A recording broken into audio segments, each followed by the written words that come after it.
Guys welcome back to my channel.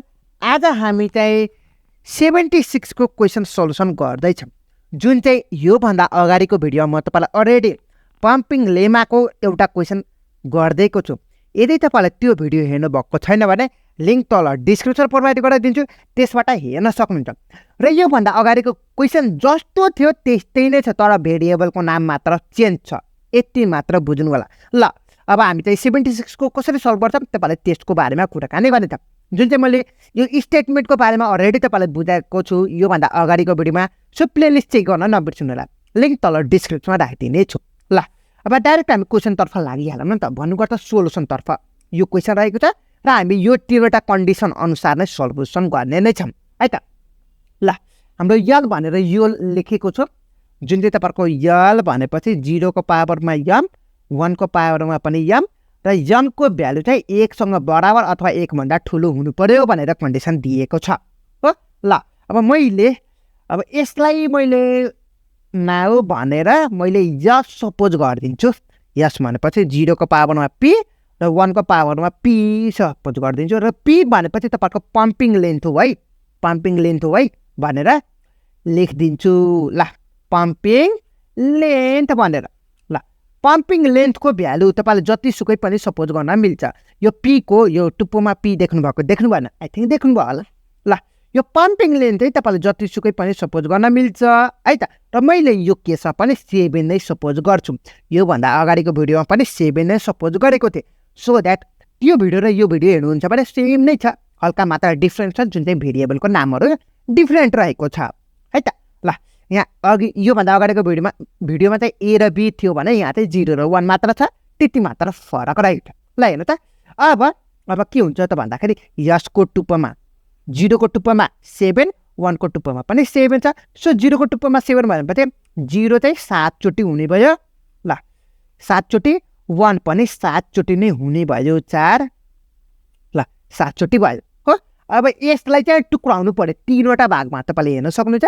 Divide into 3 part X Y Z भनेर टुक्राउनु पर्ने हुन्छ। ल अब यसलाई टुक्राउनु त तपाईँले जस्तो वेमा पनि टुक्राउन मिल्छ, तर टुक्राउँदाखेरि यो कन्डिसनहरू ख्याल गर्नु होला। जुन चाहिँ वाइको भ्यालु चाहिँ 0 भन्दा ठुलो हुनु पर्यो र एक्स र वाइको लेन्थ चाहिँ पी भन्दा सानो हुनु पर्यो, पीसँग बराबर भए पनि नो प्रब्लम है त। ल अब हेरौँ त कसरी टुक्राउने रहेछ भनेर। ल मैले यो अगाडिको दुइटालाई एक्स सपोज गरिदिन्छु र पछाडिको तीनवटालाई वाइ र यो त्यसपछि जेड सपोज गरिदिन्छु। एक्स वाइ जेडको भ्यालु टुक्रा पारिसकेको छु।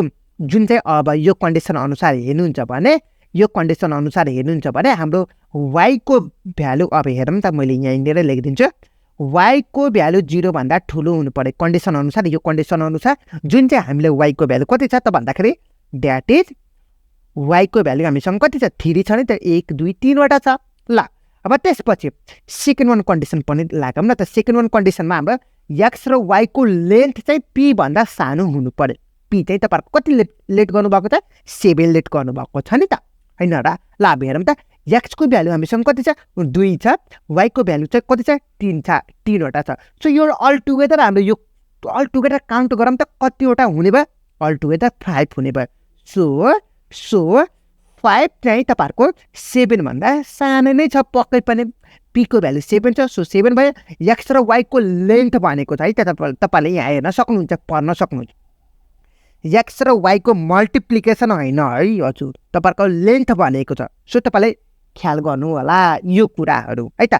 ल यो कन्डिसन पनि ट्रु भयो र यो कन्डिसन पनि ट्रु भयो। अब लास्ट वान कन्डिसन बाँकी रहेको छ, जुन चाहिँ यो फर्स्ट वानको कन्डिसन बाँकी रहेको छ, जुन चाहिँ एक्स वाइको टुप्पोमा आई र जेड जुन चाहिँ बिलोङ्स टु के त हो, यो यसमा बिलोङ्स गर्नु पर्यो। र यो आईको भ्यालु चाहिँ तपाईँले जतिसुकै सपोज गर्न पाउनुहुन्छ। यो कन्डिसन 0 भन्दा ठुलो सपोज गर्नु पर्यो आईको भ्यालु हो, यो आईको भ्यालु है त। थर्ड वान केस रहेको छ, थर्ड वान पोइन्ट बन्ने भन्न सक्नुहुन्छ। ल अब मैले के गर्छु त भन्दाखेरि यो आईको ठाउँमा मैले 2 सपोज गर्छु। तपाईँले जतिसुकै सपोज गर्न पाउनुहुन्छ, यो कन्डिसन चाहिँ म्याच हुनु पर्यो है त। 1 पनि सपोज गर्न पाइन्छ, नपाइने होइन, तर म तपाईँलाई के सुझाव दिन्छु भन्दाखेरि 2 सपोज गरिदिनुहोस् न। ओके ल अब हेरौँ न त। ल अब यो 2 सपोज गरौँ त। अब गर्दाखेरि y को स्क्वायर हुने भयो z हुने भयो। y x भयो, y को स्क्वायर भनेपछि y चाहिँ दुईचोटि हुने भयो र z जस्ताको तस्तै। x को भ्यालु कति हुने भयो? दुईटा 0 हुने भयो। y को भ्यालु 3वटा 0 छ, 1 2 3, यो 3वटा, यसको पनि 3वटा, र z को भ्यालु चाहिँ दुईटा 0 7वटा 1 रहेको छ।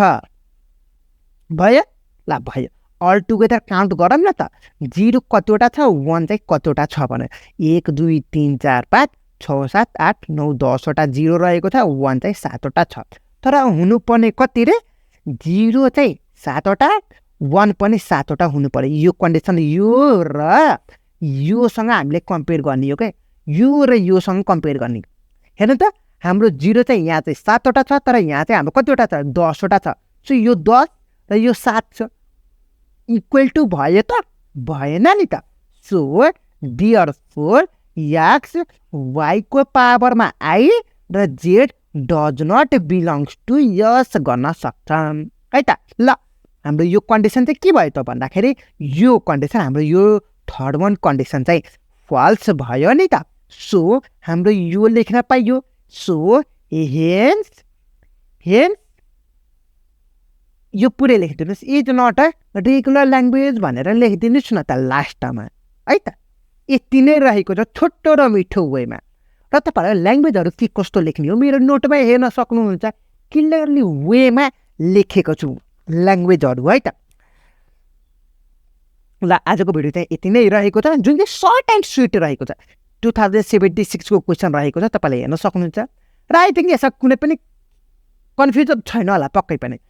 यसमा जस्तो प्याटर्न हुन्छ त्यस्तै प्याटर्नमा यहाँ हुनु पर्यो। यदि यहाँ चाहिँ 0 1 0 1 0 1 छ भने यहाँ पनि 0 1 के अरे 0 1 0 1 0 1 छ भने यो दुईटा यो जस्तो प्याटर्नमा छ भने यो त्यस्तै प्याटर्नमा भयो भने यो दुईटै कन्डिसन सेम भयो भने यो दुईटै सिमिलर भयो भने बल्ल हाम्रो ट्रु हुन्छ। ट्रु भइसकेपछि इज अ रेगुलर ल्याङ्ग्वेज भन्न मिल्छ। तर हाम्रो यो र यो कम्पेयर गर्नु त दुईटै सेम छ त छैन नि त, तपाईँले कम्पेयर गर्नु त छैन। सो छैन भनेपछि is not a regular language भन्न पाइयो है त। ल आजको भिडियो चाहिँ यति नै गरौँ। अब नेक्स्ट भिडियो म तपाईँलाई 2078 को सोल्युसन लिएर आउने नै छौँ। सो फर द्याट च्यानललाई सब्सक्राइब गर्नुभएको छैन भने च्यानललाई सब्सक्राइब गर्न नबिर्सिनु होला। सो यति भन्दै आजको भिडियो यही समाप्त हुन्छ। See you in the next video. Till then have a good day.